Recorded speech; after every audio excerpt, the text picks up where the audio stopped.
Welcome, my dear friends. Within the context of my new research for my PhD, we are talking about a lot of things related to health and so on. I want to talk to you a little bit about Qigong, where a lot of ideas come from. Qigong comes in still, slow and fast forms. They come in soft forms and they come in hard forms. Altogether there's thousands of Qigongs as single groupings of exercises, and they are all having a particular kind of purpose. Qigong came into a waterfall of developments from the beginning of the communist regime, where they were trying to develop a form of alternative for Western sports. Western sports all come from a military background, and they wanted to do something civil for people in general. And they also wanted to include things that were relevant for the army at the same time. So they investigated a lot of different kind of things, exercises from the past.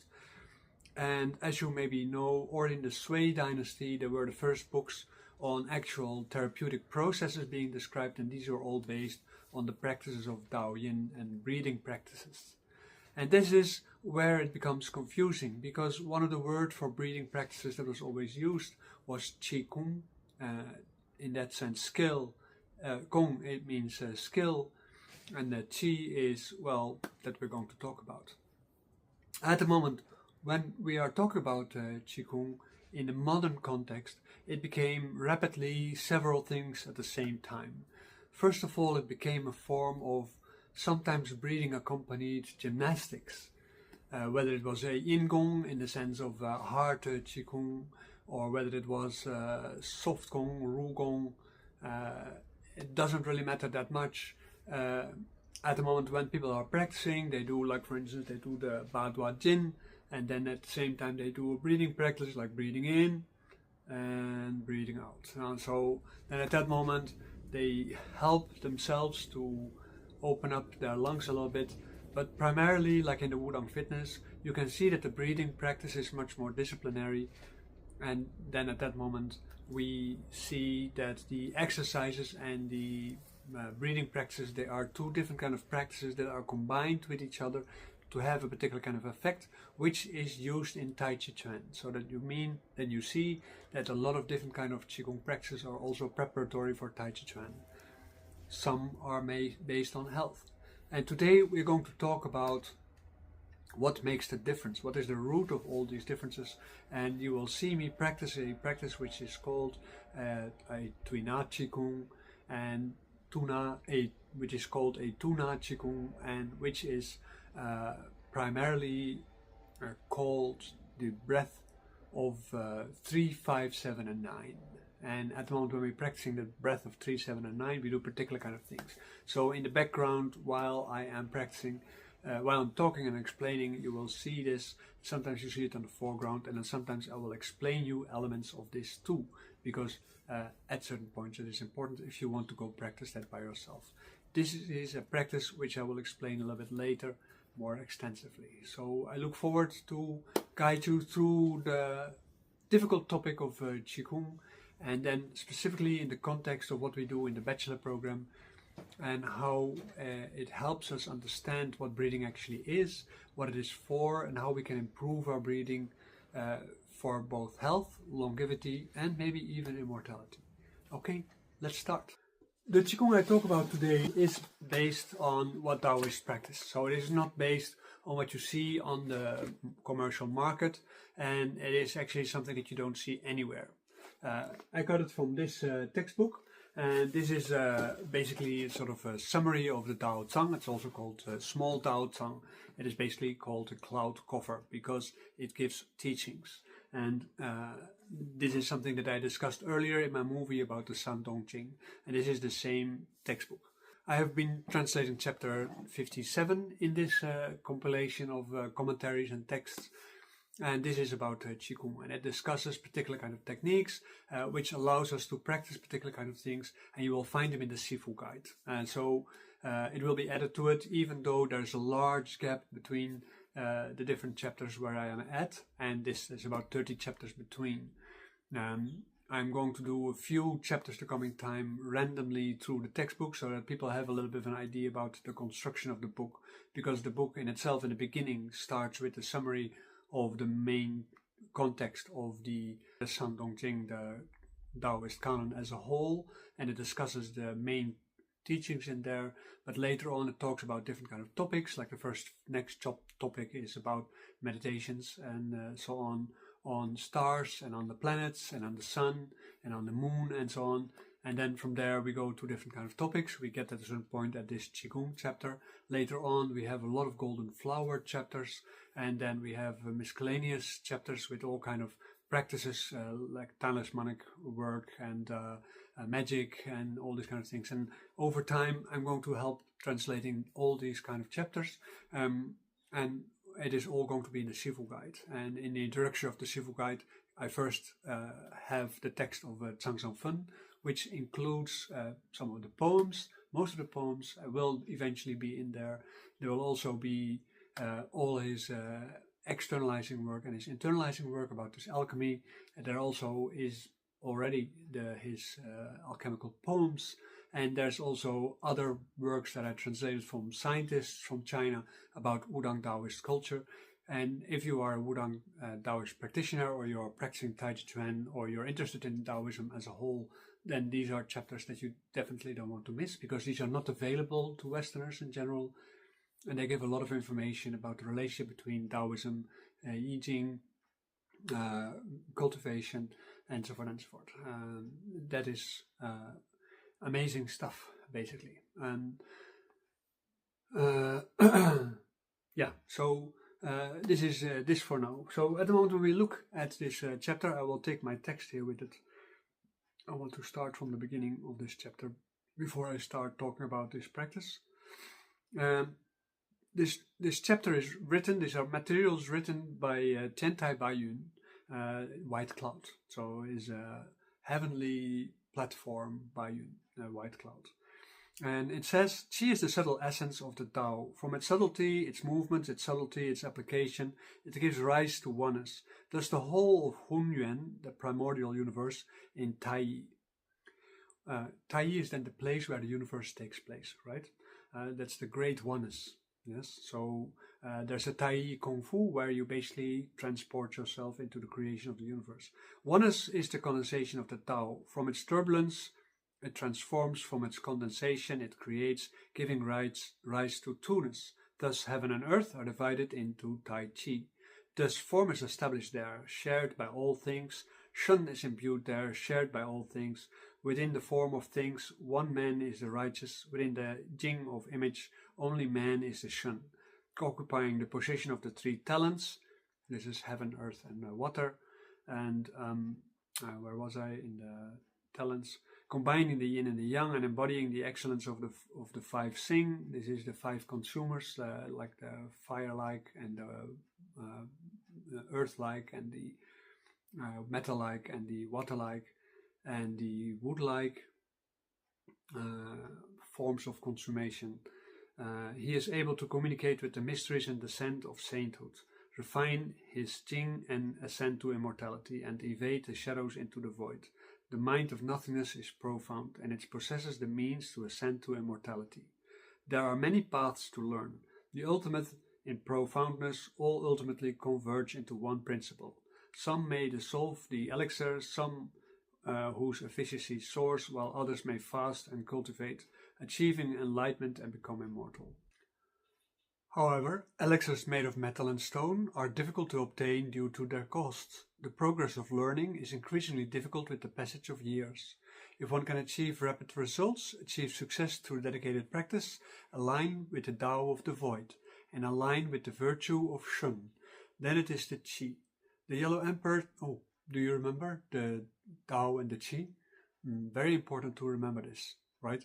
Because this is what is important. The Yellow Emperor said, those who eat grains are enlightened and heavenly. Those who consume Qi are Ling or numinous and long-lived. Those who do not eat are immortal. And the immortal said, those who can persist in the Tao practice health preservation. Those who can travel for long periods of time practice the absorption of Qi. With full Qi one can survive, and then one can nourish the mind. With nourishing the mind one can align with the truth, and then one can ascend for a long time. The realm of vitality requires diligent effort. Thus, one must absorb the morning glow, eat and rinse with the wind and dew, nourish the jing of the 5 internal organs, and guide the nourishment and defense of the 100 joints. This will not only eliminate disease and stabilize the body, but also prolong harmony and enjoy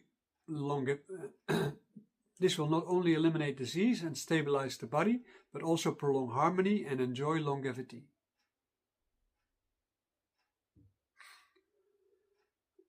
Close one's sight and hearing to breathe like a fetus and return to a youthful appearance.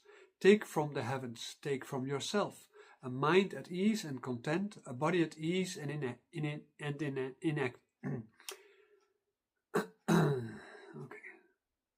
A mind at ease and content, a body at ease and in action. A mind at ease and content, a body at ease in inaction. A joyful and distant life lasting 100 years. A complete and fast state of mind in a single room. Put aside the various techniques of lightness and place the elegance of the pure and the empty. If you combine the work of truth and the accomplishment of refinement, then benevolence is light and short-lived, while galloping and resentful are far away. I've read many books on the art of breathing, some scattered in various parts, some not clearly articulating the main idea. Those who read them are suspicious because they lack breadth. Those who practice them are ineffective because they do not thoroughly study them. Therefore, I have compiled a list of articles detailing their origins and sources that both can benefit. Is it true that the tortoise and the dragon are the only ones who are good? There are 9 chapters being discussed in this text. When we are talking about breathwork within the Daoist context, that is of course different than in Western context. And like in the West, also in China in ancient times, people were experimenting with all kinds of breathings. When I look at our I Ching counselor course, part of that is to learn about feng shui and about astrology and so on. So there's particular kind of breathing practices that has to accommodate you with the different directions.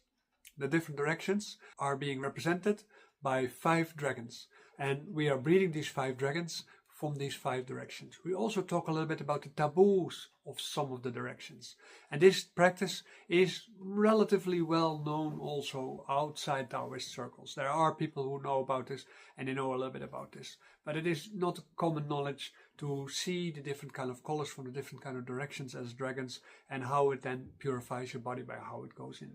But then there is an additional practice of this, which goes a stage further. And this is called the 5 teeth breathing practice. And the 5 teeth are also the 5 directions. And they are also coming into your body, but they're coming into your body in another way. They are from a different school of practice, but they can be seen as an advanced form of this kind of practice, because it is being created probably a couple of years later than the other technique. And as a result of that, people have learned from their previous mistakes or from the previous weaknesses of a practice, and although the practice in itself is perfect for its purpose, there are other things possible with it, and as a result of that, probably this practice developed. I cannot say for sure, but this is just how it feels. Both practices are old, and they are at least 1,000 years old. So how much older, or which is the older one, we don't really know, but we see in general that there are different kind of qi being discussed in chapters about Qigong. First of all, already in the earlier chapters of the cloud cover, we get the discussion of the qi of the universe, we get the qi of the body, and we get the qi of what we emit outward, which is through our talking, through our breathing, but also when we, for instance, radiate outward to our environment. There is something outside us, which is the Kong Qi, that's the empty Qi.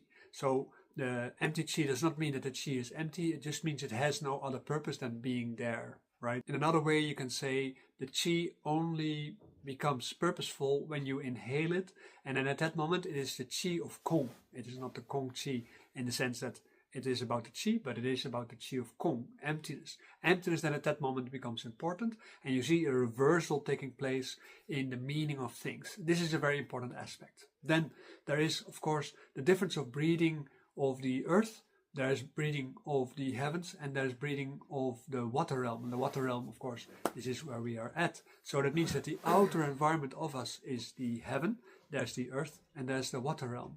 And these three realms, they all have different kind of effects and different kind of breathing practices. When you look at the Western schools of breathing, you see that people are mostly involved in a sort of spiritualization of breathing, or they're involved in psychotherapeutic aspects of breathing. They very often look at the relationship between feeling good or feeling bad in these kind of things.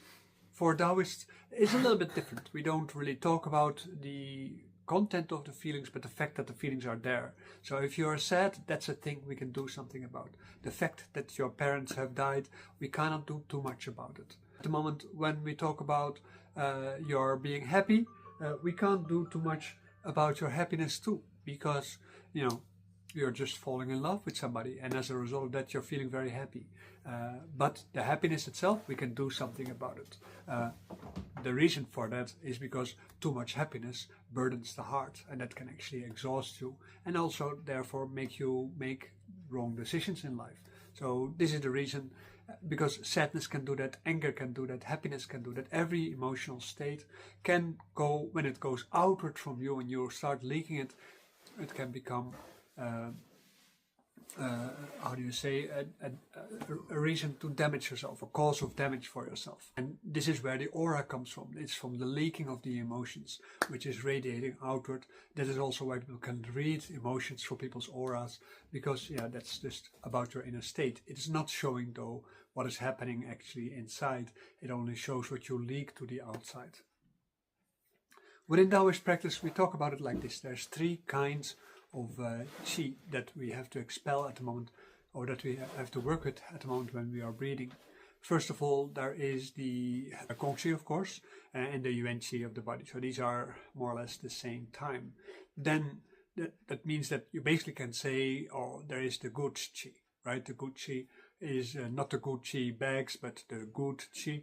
And at the moment when we talk about that, we can say there's also an evil qi. That means a qi with a bad intent. So that means that qi with a bad intent is out there to harm you, like ghosts, spirits, demons, which have been sent to you by somebody who wants to do you ill. Because the reality is that ghosts, spirits, and so on, unless when they're really obsessed by you for some reason, they don't really want to be close to you, because to them you are dirt, right? It is their own desires, like in the case of hungry ghosts, which make them connect with people, but it is usually not interesting for a ghost to connect with people. They are actually forgetting very fast, and they incarnate because of that pretty fast in something according to Buddhist teachings, and they go into hell very quickly according to Daoist teachings. At the moment when you talk about incarnation in Buddhism, then the qi of a person dissipates and becomes reshaped into a different kind of jing. And it's the jing of insects, the jing of animals, or the jing of demons, and so on, of people and of gods, depending on how they live their lives. Within Taoism, they basically have a ledger of you, and in that ledger, it basically says everything you've done. So, it is a little bit like the social credit system. And so the social credit system is basically something that Chinese are very familiar with over time, and it basically says like, oh, you've done this, you need to be punished like this, you have done this, you need to be punished like this. And there are very rarely rewards. The parts that you did actually good, they're being measured a little bit against that, and this is also where the idea of karma counting comes from. And at the moment when you have done all the different things, they went through all these kind of things, then you are going to reincarnate. So that can take, depending on your lifestyle, many thousands of years, although it can be passing in a blink, because we don't know how time goes in the hell world. Only people who really go there, they experience that, and they can experience the hell world as being there for a long time, and they come out and maybe they're only a few minutes away. In the same way, when you go to the heavens, the Daoist heavens, you can go there and then it feels like you're there forever, but then when you come back, it appears to be only a few minutes or a few seconds even. Then at the moment, when you look at the third one, this is what is called the dead qi. And this is the part of you that is accumulating, aging, and gradually causing damage inside your body through which you will eventually die. Nowadays in Western biology we talk about zombie cells. Zombie cells are cells that are actually dead. They're not becoming cancerous yet, but they are dead cells. They can become cancerous and start attacking you. So then it would be the Hun and the Po turning itself against you within the Daoist vision as such. As a result of that, when it turns against you, you become more vulnerable to ghosts, spirits, demons, and so on. So this is basically the idea of Qi within the Daoist classical text, in the sense that this is basically how we deal with these things. Within this video, you also see a piece of the discussions that we are having during the Qigong classes, because also there breathing is very important. We are, for instance, doing this, the polar star practice, and in the polar star practice where we are preparing ourselves for contact with the heavenly beings, it's a cosmological practice. If you want to become a Taoist, or you are basically enveloping yourself with the Qi of heaven inside yourself, so that you are becoming more manageable in that context to prepare yourself for a long life, or maybe even for immortality and so on, then you also see some discussion there and you see some practice there. But when we look at these kind of things, we can say that chapter that we are talking about in the cloud cover, you can say that Qigong, the practice of breathing in this case, the skill of breathing, is related mostly to the idea of eating also. Eating and breathing, they come together, because it says if you eat normally, and this is something that the Huangdi Jing actually explains, when you eat normally, then at that moment you can become relatively healthy, but the quality of the food, whatever you eat, only lasts temporarily. So you can have wisdom and so on as a result of that developed, but nothing more. At the moment when you eat little, and at that moment you become more efficient in the way how you eat, and as a result of this efficiency you can have a long life. So that means eating less gives you a long life, eating well can give you wisdom. But the third one is the not eating. That's not just fasting. Then at that moment you can become immortal, but you cannot do that without proper breathing practice. And the breathing practice that you see here in the background while I'm talking, this is called the method of 3, 5, 7 and 9 breaths. And this method is actually very simple, and I think you should practice this to try to see how it actually works, because it's a way of getting rid of the dead Qi inside you and revitalizing and re-satirizing yourself with living Qi, with vitality, so to say. So at the moment when you start doing this breathing, you start with first learning in doing these 3 breaths. And what you do is you breathe in 3 times without any noise, because you are having to breathe like a baby. You remember, I told you later, you close your ears, you close your eyes, and you breathe in. And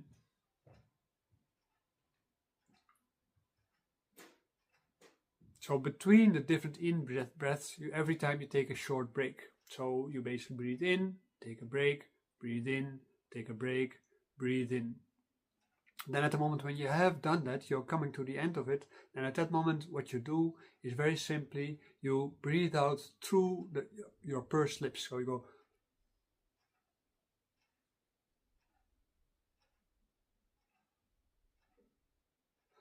the out breath will eventually become longer than the in breath. Even though you breathe in, you breathe out. Then at the moment when you are having done that for a while, then after some time you start increasing. So you do 5 in breaths, and then eventually after you've done that you do 7 in breaths, and then after some time when you've done that you do 9 in breaths. I would take a few weeks to do that, because you gradually have to expand the capacity of your lungs. If you do that too fast, you feel like you're exploding really.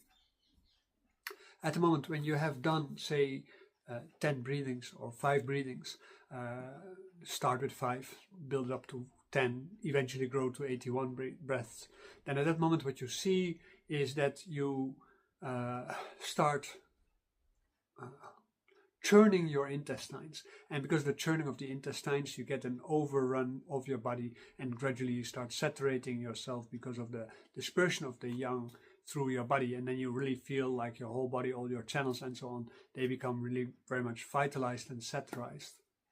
So after every set you do this, and you will start noticing several things. First of all, that because of this practice, when you churn your intestines, you start burping, you start yawning, you start breathing out more air comes out also from your lungs that you can disperse. And this is the death chi. So this is the death chi that comes out, and at the moment that you let go of that. So this is a very important part. And at the moment when you are getting to the point that you can do 9 breaths, in breaths and hold, then at that moment you have expanded everything so much that you can breathe very deep and a lot of dead chi comes out. And after you have done this for a while, you can do 9 breaths. Then of course, every time before you go to the next breath, start with the lower breath. So first start, say the second week, you do the 5 breaths, you start with the 3 breaths 5 times, then you do the 5 breaths 5 times. And then the week after, you do the 3 breaths, the 5 breaths, both of them 5 times. And then you do the 7 breaths 5 times. And then you do eventually the 9 breaths, you again, the 3 breaths do 5 times, the 5 in breaths do 5 times, the 7 breaths in breaths 9 times, and also the 9 in breaths 5 times. So then you build up every time this practice, and you do this. Best is this, to do this according to this chapter also, to only do breathing practices between 11 in the evening and 11 in the morning, because this is the time when the yang is rising, and that means that you can build on its vitality. You don't want to do that at the time when the yin rises. Also, what it says in this chapter, very important, always practice outside. Never practice inside. That means that when you practice near your door or on your balcony or whatever kind of things, and you have everything open, all the windows open, that is the right way of practice. But it says also, when it is raining or when the weather is foggy or dampy, make sure you close the doors and you stay inside and you practice inside. So, because then that quality of chi inside your room is better than the quality of the chi outside of the room. So dampy weather is not a good place to do breathing practice. So if you have a beautiful veranda and it is raining and you think like, oh, I go enjoy the rain and I go sit under my veranda and everything is dampy around you, not a good idea. Don't sit in the full sun. Also, when you do any practice in the full sun, that is not good. Never practice anything with short sleeves or short pipes. Always cover everything so that you keep the yang inside and you can learn to comport yourself properly. You see a lot of people practicing in their short sleeves or in their short pants. That is because they never really learned anything about Qigong. They never really learned anything about Daoist practice, and they never learned anything about the value of covering. It's not because you want to be civilized and because there's a taboo on seeing your skin, but it's just for health purposes. Because at the moment when you are holding your body as naked as possible, like what is happening in India in yoga, then at that moment you disperse the yang very quickly, and as a result of that you weaken yourself. With these kind of practices, for yoga, I cannot talk about it. When Indian yogis do that, they have a different kind of breathing practice. They breathe in the throat, and we breathe from the belly. Not to the belly, because the Indian yogis also breathe to the belly, but they don't breathe from the belly. We breathe from the belly. So this is a very important difference in quality. Also, there are particular kind of practices where you first pull yourself up and then you bring yourself down. So there's all kind of different kind of practices where we are working with tuna skills, and as a result of that, we start developing all kind of things. But I would start with doing this practice that I just said about this breath of 3, 5, 7 and 9, because it's easy. There's variations of it, there are reversals of it, there's all kind of practices of this.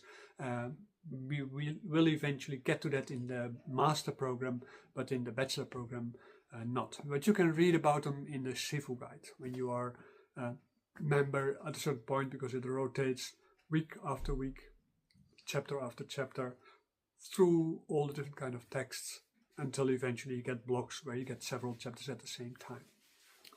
All right, so I am actually very happy with being able to tell you this. I hope you really enjoyed this also, that you have some benefit from this practice, and I do very much hope that you are going to give me feedback on this movie also, like I hope that for everything.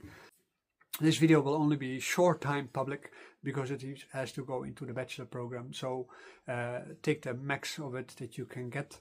The video will of course then disappear. Will go also through another channel to make sure that it actually stays there. Okay, I hope you are going to enjoy this, and if you feel like coming to practice with us on a regular basis, come to the weekly classes to try out first. Don't start immediately diving into the depth, but start first tasting things. I only have use for people who are really serious for the bachelor program. That means that people are willing to let go of their preconceived ideas, because Chinese culture, Daoist culture, medicine culture is very different from what people learn in modern Chinese medicine or what people learn in modern Qigong. So that means that it can be very frustrating for many people because they have always believed in particular kind of things. That doesn't mean that the other things are bad, energy medicine or practices like well, you can mention a whole bunch of practices. They can all be a lot of fun, and they can be very nice, and they can be very invigorating. But it is about what kind of effect you're going to have long term. Do you want to belong to the people who are just becoming wiser, or do you want to belong to the people who have a long life, or do you want to belong to the people who become immortal? And of course, for Chinese medicine, you have to become an immortal. Everybody who is not an immortal is basically sick because they're going to die.